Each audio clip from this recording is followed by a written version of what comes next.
तर 2023 मधील खरीप हंगामातील पीक विमा योजनेची रक्कम 3 दिवसात जमा होणार आहे। राज्य सरकारकडून 1927 कोटी रुपये मंजूर करण्यात आले। नमस्कार शेतकरी मित्रांनो, शेतकरी बांधवांसाठी सर्वात मोठी ब्रेकिंग न्यूज बघा। आता पीक विमा संदर्भात शेतकऱ्यांना बघा 24 कोटी आता निधी शेतकऱ्यांच्या खात्यात जमा करण्याचा निर्णय आलेला आहे।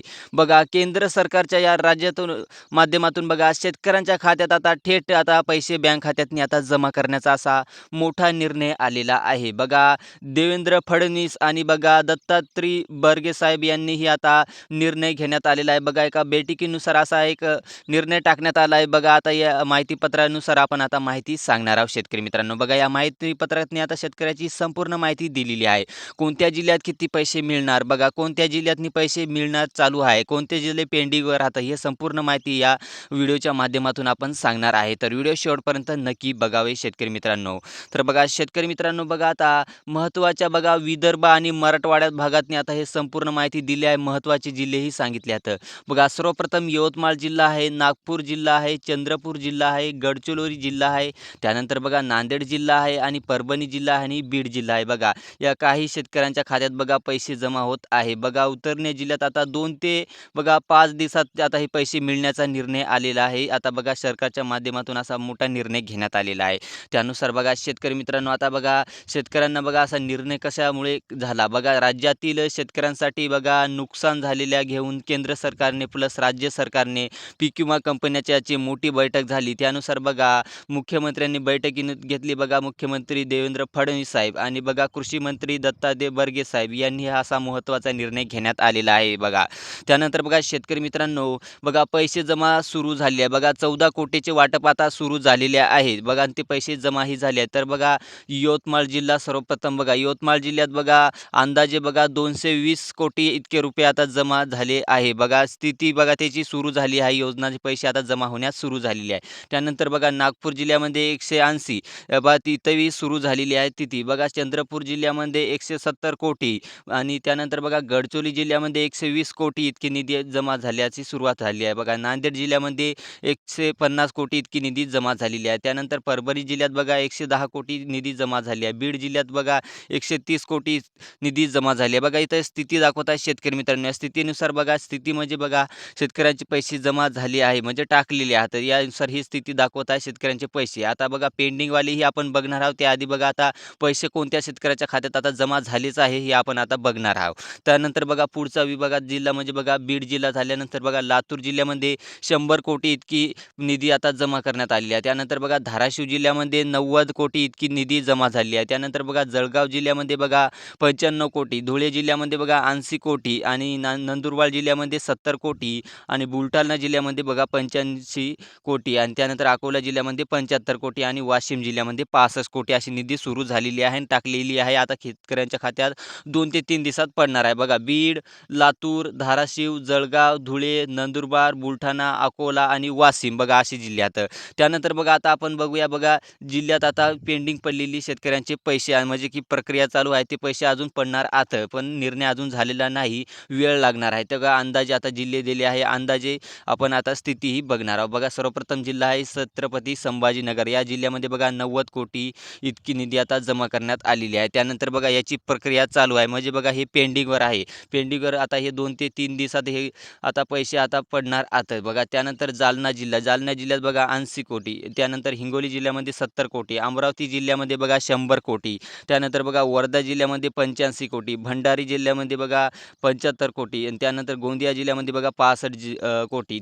बघा छत्रपती संभाजीनगर, जालना, हिंगोली, अमरावती, वर्धा, भंडारा आणि गोंदिया बघा हे पेंडिंगवरची आता हे जिल्हे आता शेतकरी मित्रांनो। बघा याच्यानुसार बघा आता हे याचे निर्णय आले नाही, याची अजून अजून याची प्रक्रिया चालू झाली नाही। आता बघा हे 2 ते 3 दिवसात जेव्हा आपण बघले होते अंदाजे ज्यांचे शेतकऱ्यांचे पैसे पडले होते त्या जिल्ह्यात आता पैसे पडले आहे। बघा या जिल्ह्याची आता पेंडिंगची परीक्षा चालू होणार आहे। या शेतकऱ्याच्या पैशात आता हे खात्यात पैसे आता पडणार आहेत शेतकरी मित्रांनो।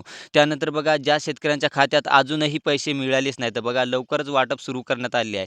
बघा आता हे पेंडिंगवालचे आहेत बघा 30 कोटी आता शेतकऱ्यांच्या खात्यातनी अजूनही पैसे मिळाले नाही या जिल्ह्यानुसार. बघा पुणे जिल्ह्यातनी 133 कोटी पेंडिंगवर चालू आहे. म्हणजे अजूनही त्यांना एकही पीक विमाचा त्यांना हप्ता पडलाच नाही असे शेतकरी आहेत. बघा कोल्हापूर जिल्ह्यामध्ये 90 कोटी हिच्यातही पेंडिंगवर चालू आहे. बघा सांगली जिल्ह्यामध्ये 80 कोटी, सिंधुदुर्गमध्ये बघा 40 कोटी, त्यानंतर गिरीमध्ये बघा 50 कोटी असे पेंडिंगवर चालू आहेत शेतकरी मित्रांनो. बघा पुणे, कोल्हापूर, सांगली, सिंधुदुर्ग आणि रत्नागिरी बघा या जिल्ह्यातनी अजूनही पैसे अजून मिळाले नाही. यांना खूप उशीर लागणार आहे असा प्रमाणे बघा जो सर्वप्रथम आपण बघितला होता बघा जो सध्या चालू झाली आहे प्रक्रिया तिच्यामध्ये बघा शेतकऱ्यांचे पैसे पडणं चालू झाले आहे म्हणजे खात्यातनी जमा झाली आहे. आणि 2 नंबरचं म्हणजे बघा पेंडिंगवर म्हणजे 2 नंबरचं आता स्थिती म्हणजे ते आता सध्या त्यांना ते पैसे पडले की त्यानंतर त्यांना हे पेंडिंगवर पडणार आणि आता हे बघा हे यांचं काही सांगू शकणार नाही. कारण बघा याचा निर्णय खूप उशिरा लागत आहे. त्यानंतर बघा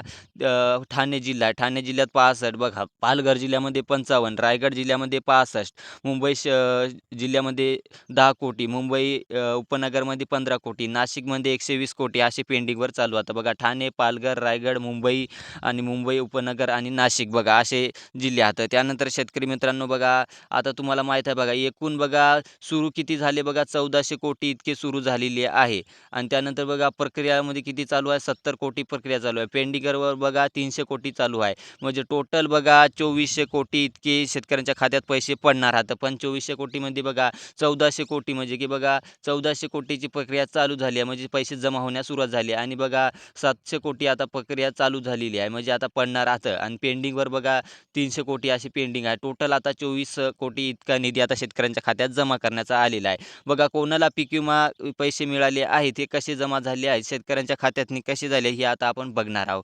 बघा या शेतकऱ्यांना पैसे मिळणार आहे ज्यांनी वेळेवर पीक विमा भरला आहे, ज्यांचे पीक विमाचे पाहणी बघा व्यवस्थित आहे, ई पीक पाहणी झाली आहे त्यांनाही पैसे मिळणार. ज्याचे पीक विमाचे नुकसान नोंदणी झालेली आहे त्यांनाही पैसे मिळणार.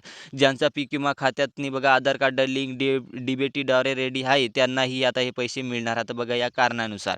त्यानंतर बघा शेतकरी मित्रांनो बघा कोणत्या कारणामुळे पैसे मिळाले नाही शेतकऱ्यांना बघा यानुसार आता बघणार आहोत. बघा सर्वप्रथम बघा पीक पाहणी केलेली नाही, चुकीची बघा माहिती भरलेली आहे, बँक खाते आधार कार्डशी लिंक नाही, बघा पीक विमा भरलेला नाही अशा शेतकऱ्यांना बघा याचा पीक विमातून वंचित राहणार आहे. बघा शेतकरी मित्रांनो या कारणामुळे शेतकऱ्यांना 24 कोटी आता निधी जमा झाली नाही. कारण बघा आता आपण बघितले होते 1400 कोटी आता शेतकऱ्यांच्या खात्यातनी जमा झाले आहे. आज बघा पैसे आले नाही तर काय करायचं आहे बघा तुम्हाला हेही आपण आता सांगणार आहे. बघा पैसे आले नाही तर काय करायचं आहे बघा घाबरू नका. कारण बघा तुम्ही लगेच खाली करू शकता की आजही करू शकता. पीक विमा कंपनीकडे आजही प्रक्रिया करू शकता बघा शेतकरी मित्रांनो. आणि शेतकरी मित्रांनो बघा हा आहे नंबर. जर तुम्हाला काही समस्या असेल तर तुम्ही नंबरवर तुम्ही जाऊन त्यांना बोलू शकता. तुमचे स्पष्टपणे माहिती सांगू शकता की आमचे अजूनही पैसे मिळाले नाही. बघा 1444 आणि 7 या नंबरवर तुम्ही जर संपर्क साधला तर बघा तुम्हाला संपूर्ण माहिती तुम्हाला जाणून मिळेल. तर बघा शेतकरी मित्रांनो त्यानंतर बघा शेतकरी मित्रांनो तुम्हाला सांगितले होते बघा या कॉलवर तुम्ही हेल्पलाईनवर फोन करू शकता. बघा 1444 आणि 7 हिच्या तुम्ही फोन करू शकता. पीक विमाच्या हेल्पलाईनवर संपर्क साधवला की तुम्हाला संपूर्ण माहिती देते आणि इथं अर्जही प्रक्रिया तुम्ही करू शकता. अर्ज केले की तुम्हाला बघा संपूर्ण माहिती तुम्हाला मिळेल आणि अर्ज तुम्ही पुन्हा भरला की तुमच्या व्यवस्थितपणे तुमचा पीक विमा जमा होण्यास सुरुवात झाली.